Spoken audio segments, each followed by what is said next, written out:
তো রিসেন্টলি আরেকটা ওয়েবসাইট পেলাম যেখানে কয়দিন পরে যে ঈদ তার ফিটটা ক্যালকুলেট করা হয়।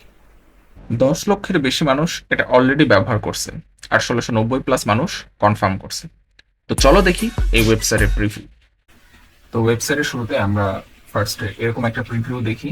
2024 জন মুসলিম অ্যাপে কনফার্ম করেছেন অলরেডি।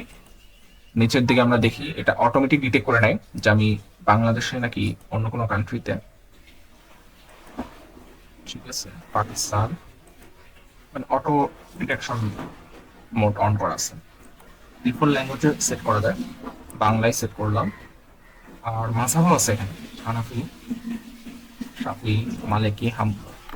এই ওয়েবসাইটের সব থেকে বড় ফিচারই বোধ হয় এটাই যে ডিফারেন্ট খাদ্য অনুসারে ক্যালকুলেশনটা ডিফারেন্ট হয়। গম অনুসারে যখন হয় তখন ক্যালকুলেশনটা ডিফারেন্ট হইতেছে, আর কিসমিস অনুসারে যখন হয় তখন ক্যালকুলেশনটা ডিফারেন্ট। সব থেকে বড় স্ট্রং পয়েন্ট আমার এইটাই মনে হয়েছে। এবার আসি ওয়েবসাইটের ড্রব্যাক নিয়ে। এটা একটা সিজনাল ওয়েবসাইট মেইনলি। যখনই ফিটার সময়টা পার হবে ওয়েবসাইটের ইউজার অটোমেটিক কমে যাওয়ার কথা। তো ওভারঅল পুরো ইয়ারটা ইউজ করার মতো না। এইখানে টোটাল অ্যাপে কনফার্ম করেছেন 2028 দেখাইতেছে। জিনিসটা কতটা ভ্যালিড আমি জানি না, কারণ আমি অলরেডি একবার এখানে ক্লিক করছি। আমি যদি আবারও ক্লিক করি তাহলে এখানে অটোমেটিক আরেকজন ক্যালকুলেট হয়ে যায় 2029।